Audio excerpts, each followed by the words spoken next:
किशन एक मुफलिस किसान था। उसके 2 बेटे थे, राघव और सुरेश। राघव सुस्त और निकम्मा था, लेकिन सुरेश उतना ही मेहनती था। वो मेहनत पर यकीन करता था। एक रोज की बात है। राघव, तुम पूरे दिन सोते ही रहते हो, कोई काम धंधा नहीं करते। जब देखो मैं तुम्हें सोता हुआ ही देखता हूँ। तुमने थोड़ा बहुत खाया तो खाया, नहीं तो तुम्हें खाने तक की फिक्र नहीं होती। बस सोने को बोल दो जितना भी। क्या है अब्बू जान, अभी तो मैं इतना अच्छा ख्वाब देख रहा था। बस मैं बादशाह बनने ही वाला था। इतने में आपने मुझे जगा दिया। आप हमेशा गलत वक्त पर आ जाते हैं। मैं अमीर होते होते रह जाता हूँ। भाईजान, ख्वाब में अमीर होने से क्या होता है? बात तो तब है जब हकीकत में हमें कुछ पैसे मिले, और वो ख्वाब देखने से नहीं बल्कि मेहनत करने से होते हैं। आप अगर सोते रहोगे तो आप बादशाह नहीं बन पाओगे। चलो उठो, हम कुछ काम करते हैं। सुरेश, तू अपनी नसीहत ना अपने पास ही रख। अगर तू चौराहे पर बैठकर ये नसीहत देगा तो अच्छे पैसे मिलेंगे। तुझे काम करने की जरूरत नहीं पड़ेगी। मुझे मेरे ख्वाबों के साथ ही रहने दे, और जा तू ही कोई काम धंधा कर, और जो कुछ पैसे मिले तो मुझे भी दे देना। मैं भी थोड़े बहुत खर्च कर लिया करूँगा। इसी तरह से राघव और सुरेश में बहस होती है। राघव सुरेश की एक भी बात नहीं मानता था और सोता ही रहता था। उसे काम करना पसंद नहीं था। एक रोज की बात है, सुरेश मायूस होकर बैठा था। इसी फिक्र में था कि क्या किया जाए ताकि घर के हालात सुधर सके। हमारे घर के हालात अच्छे नहीं हैं। हमारी अम्मी भी हमारे साथ नहीं है। अगर अम्मी होती तो कम से कम 2 वक्त की हमें रोटी भी तो बना कर देती। रोटी भी हमें ही बनानी पड़ती है और कमाना भी हमें ही पड़ता है। ऐसा क्या करूं जो अपने घर के हालात को सुधार सकूं? तभी वहाँ किशन आता है और उसे मायूस देखकर उससे पूछता है, क्या हुआ बेटा, इतना मायूस होकर क्यों बैठे हो? अब्बू जान, मैं कुछ करना चाहता हूँ जिससे हमारे घर के हालात बेहतर हो सकें। भाईजान तो कोई काम करते नहीं और आपकी भी उम्र हो चली है। बेटा, तुम सही फरमा रहे हो। अब मेरे अख्तियार में कुछ नहीं रहा। हमारे पास कुछ और तो है नहीं, बस हमारे पुरखों की थोड़ी सी जमीन है। उस जमीन पर कुछ नहीं उगता। वो एक बंजर जमीन है। अगर उस पर कुछ होता तो हमें खाने के लाले न पड़ते, उसी से कुछ खा लिया करते। मैंने उस पर कई दफा खेती करने की कोशिश की, लेकिन वहाँ कुछ उगता ही नहीं है। कोई बात नहीं, आप फिक्र ना करें। आपने कई दफा कोशिश की तो क्या हुआ, एक दफा मैं भी कोशिश करके देखता हूँ। क्या मालूम मैं उसमें मेहनत करके कुछ उगा सकूं। ठीक है, वो चीनी के मिल के पास जो 1.5 बीघा जमीन है, वो हमारे पुरखों की जमीन है। तुम चाहो तो उस पर मेहनत करके देख लो, क्या मालूम कुछ उपज हो जाए। सुरेश जमीन की जानिब चल पड़ता है। वहाँ जाकर उस जमीन को देखकर मायूस हो जाता है, क्योंकि वो जमीन बंजर पड़ी हुई थी। फिर भी वो उस जमीन पर मेहनत करने की सोचता है और हल से उस खेत को जोतने के लिए चल पड़ता है। अरे ये तो वाकई बंजर जमीन है। इसमें जुताई करने के लिए बैलों की जरूरत पड़ेगी, लेकिन बैलों की जोड़ी तो मेरे पास है ही नहीं। मैं खुद ही बैलों की कमी को पूरा कर लेता हूँ और अपने कंधे पर हल को रखकर इस खेत की जुताई कर लेता हूँ। सुरेश उस खेत पर पूरी मेहनत से काम करता है। उसी खेत में मेहनत करते करते कई रोज गुजर जाते हैं, लेकिन उस खेत में कुछ भी होने के आसार नजर नहीं आते। वो थक कर पसीने से तरबतर हो मायूस होकर एक जगह बैठ जाता है। तभी बुरके में एक खातून उसके पास आती है।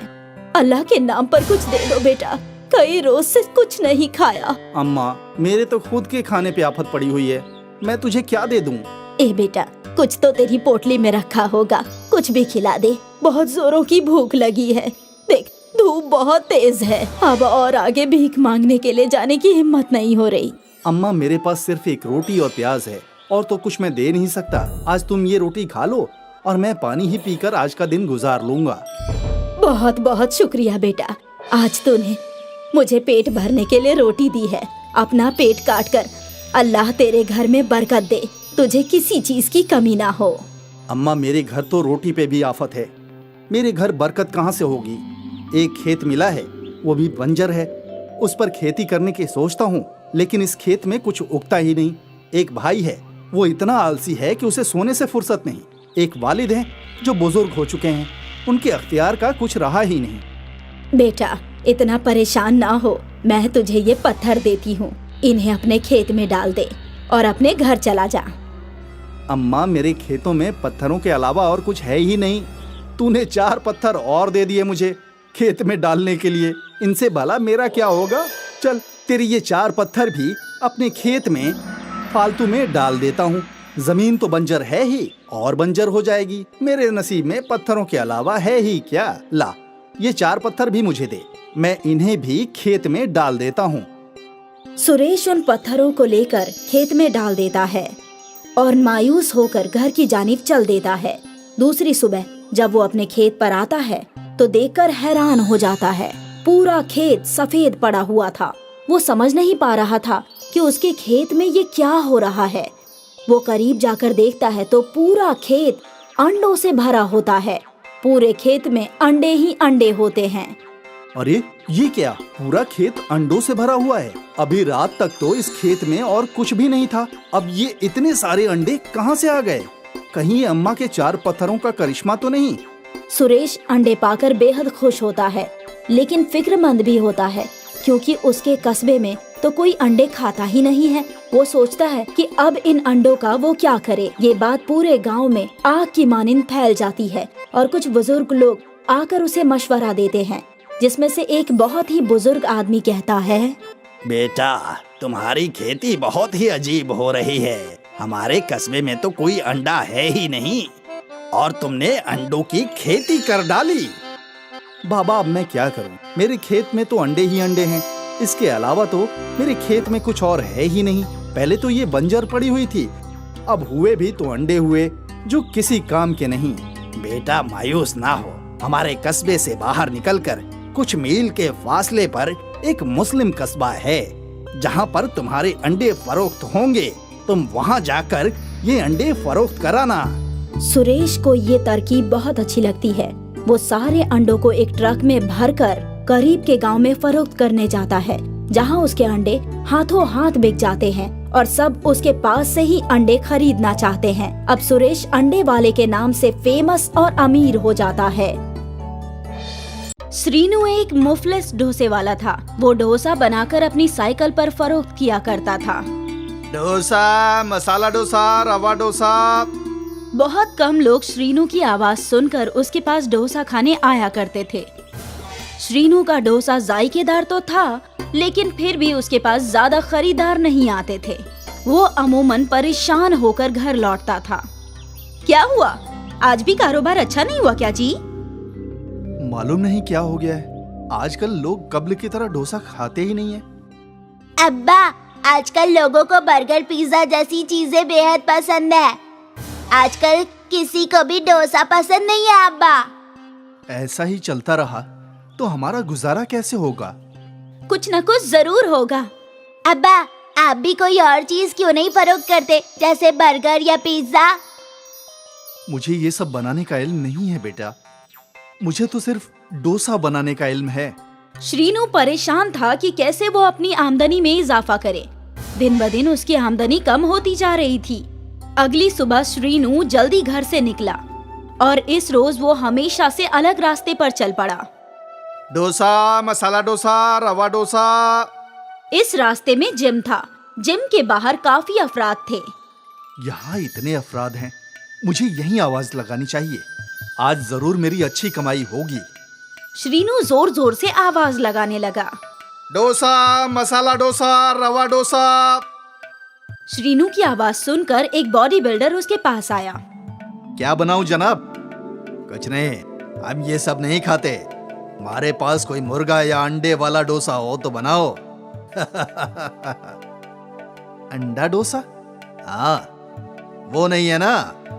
तो एक काम करो, कल ऐसा डोसा बनाना और फिर यहाँ आना। ठीक है जनाब। श्रीनु अपनी साइकिल लेकर वहाँ से चला गया। उस पूरे दिन श्रीनु ने अलग अलग जगहों पर डोसे फरोख्त किए और कई लोगों ने उसके डोसे मजे से खाए।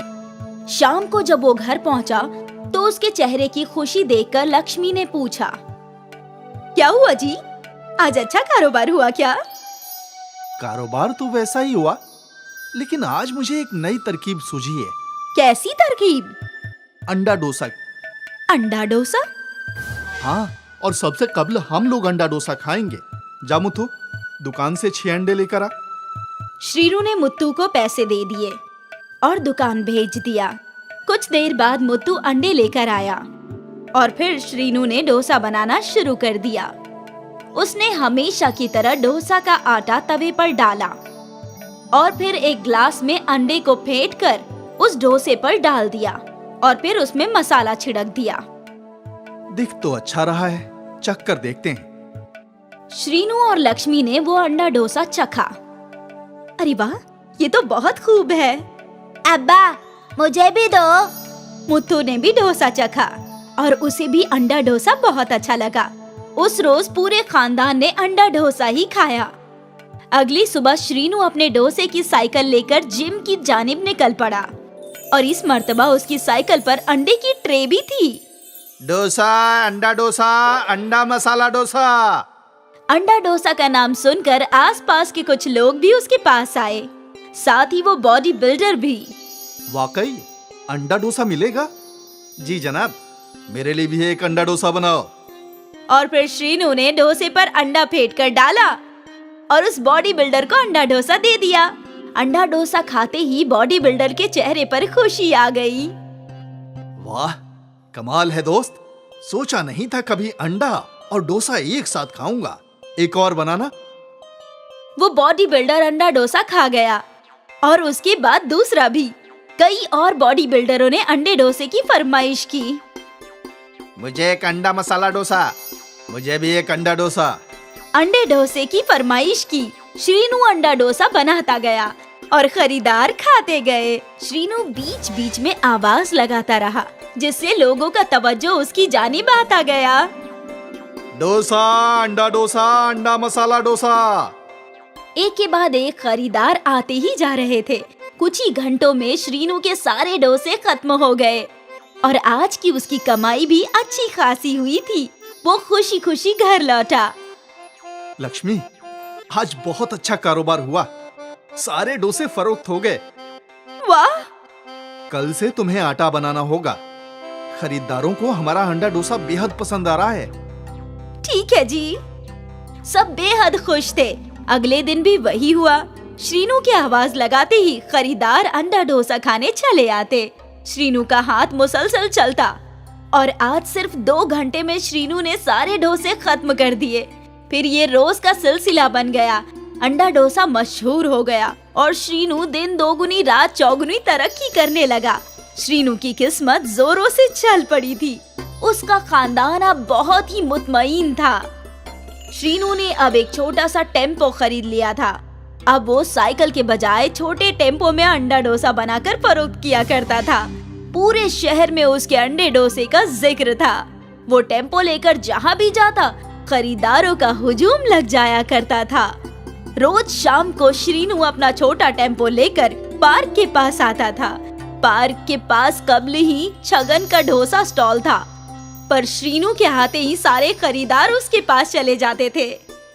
ना मालूम इस अंडा डोसा वाले ने लोगों पर क्या जादू कर दिया है। इसके आते ही लोग भाग जाते हैं। मुझे इसे सबक सिखाना होगा।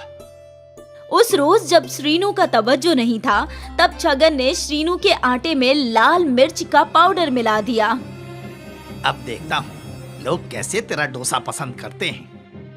और फिर छगन अपने ठेले पर वापस चला गया। श्रीनू इस बात से बेखबर था।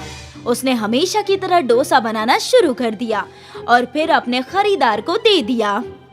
वाह दोस्त, ये रोज के अंडे डोसे से कितना अलग है। तीखा और जायकेदार। तीखा अंडा डोसा।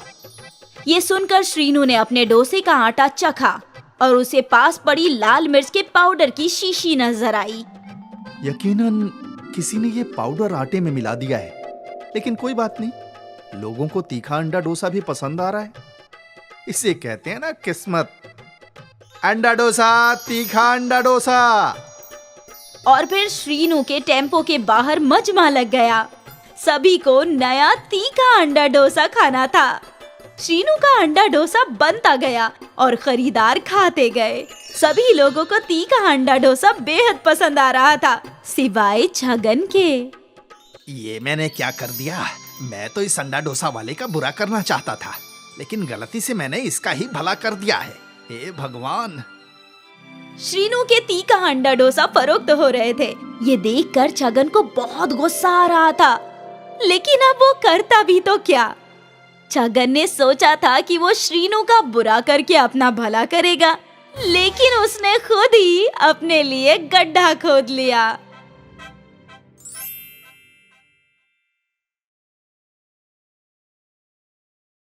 सोमनगर गांव में राजू अंडे बेचने का काम किया करता था। ठंड होने की वजह से ग्राहकों की लाइन लगी रहती। हर साल वो बेसब्री से ठंड आने का इंतजार करता। न्यू ईयर का वक्त आ गया था। राजू लोगों को गर्मा गर्म ऑमलेट और हाफ फ्राई बनाकर खिला रहा था, लेकिन हर बार ग्राहक राजू की दुकान पर अंडे खा खा कर परेशान हो गए थे। उन्हें कुछ नया चाहिए था। शुरुआती दिनों में बिक्री हुई, लेकिन कुछ दिनों बाद उसकी ग्राहकी कम हो गई। अब राजू के यहाँ अंडे लेने शायद ही कोई आता। जो भी आते वो उधारी या फिर फ्री में लेने की फिराक में रहते। एक दिन राजू और उसकी बेगम रेशमा ने सोच रहा हूँ आज अंडे की दुकान बंद ही रखूं।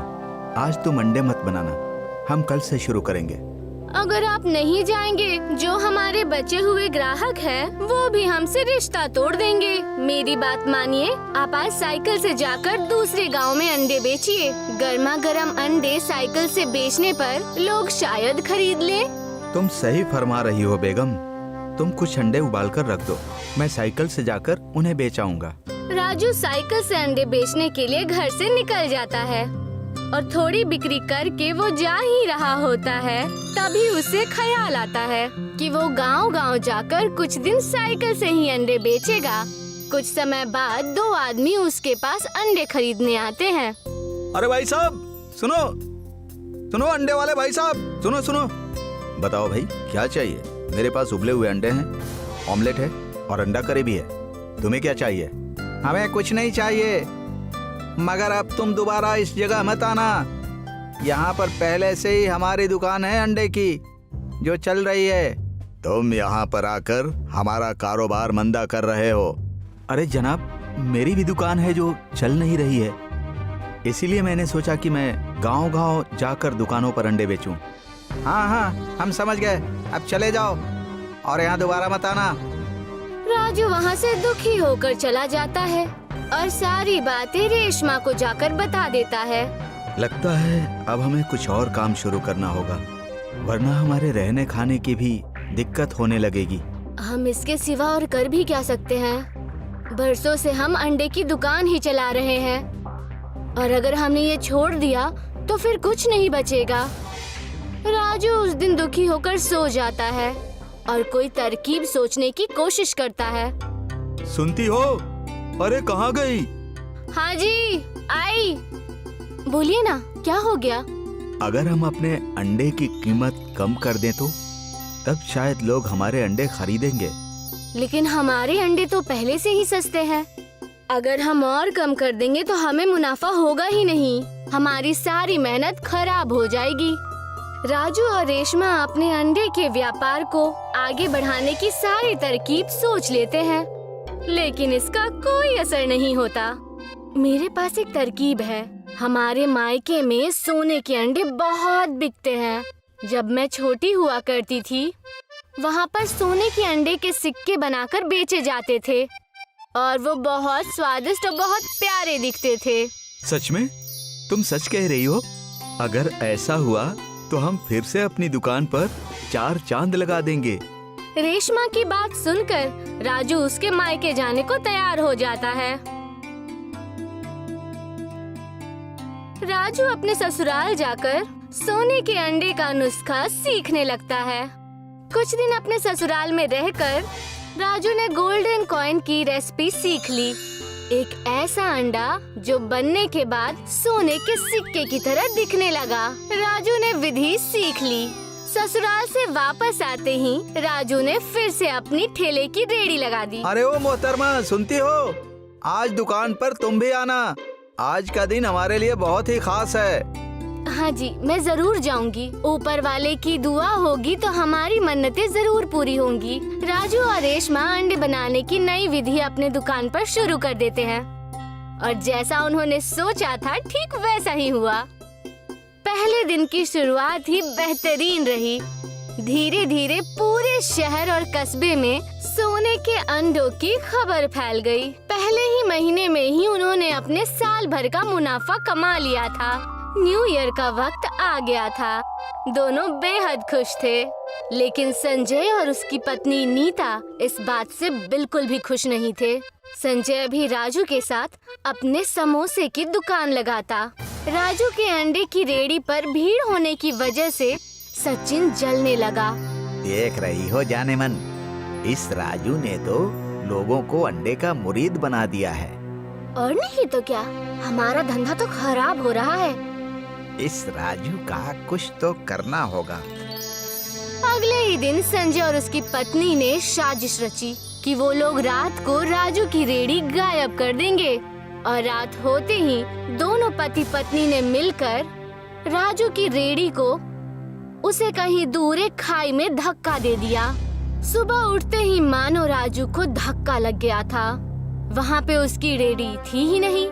राजू और उसकी बेगम का रो रो कर बुरा हाल हो गया। वो दोनों हिम्मत हार चुके थे। दोनों वहाँ से चुपचाप घर आ गए। तभी राजू कहने लगा, ये हमारे साथ क्या हो रहा है? भगवान हमारी खुशी। अभी कुछ भी नहीं बिगड़ा है। हम अभी भी अपना धंधा फिर से खड़ा कर सकते हैं। हर अच्छी चीजों पर नजर लगती है। एक तरफ राजू और उसकी बेगम परेशान थे और दूसरी तरफ संजय और उसकी बीवी बेहद खुश थे। उनके समोसे का धंधा बेहद बढ़ने लगा। राजू और रेशमा सारा माजरा समझ गए थे कि हो ना हो इसके पीछे संजय और उसकी पत्नी नीता का हाथ है। अगर हम फिर से अपनी दुकान खड़ी करने जाएं, तो इसमें वक्त और पैसे दोनों ही लगेंगे और तब तक ठंड का मौसम खत्म हो जाएगा।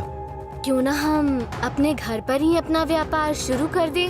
ऐसे हमारे ग्राहक भी हमारे पास ही रहेंगे और हम थोड़े पैसे जमा करके अगले सीजन में हम अपनी हाथ गाड़ी की दुकान फिर से खोल लेंगे। राजू और रेशमा ने अपने घर पर ही अंडे की दुकान खोल ली। बड़े बड़े पोस्टर लगाकर उन लोगों ने अपने घर पे ही अच्छा व्यापार शुरू कर लिया। तुम्हारी तरकीब तो बहुत दुरुस्त निकली। देखो, हमने फिर से अपनी दुकान पर 4 चांद लगा दिए। राजू और रेशमा के घर की दुकान देखकर राजू और उसकी पत्नी बेहद परेशान हो गए और उनके समोसे भी बिकने बंद हो गए। धीरे धीरे उनके ग्राहक भी राजू के दुकान के अंडे खाने लगे। देखते देखते उन्होंने अपने हाथ गाड़ी की दुकान फिर से खोल ली। देखते ही देखते उनके गोल्डन कॉइन्स एग शहर भर में मशहूर हो गए।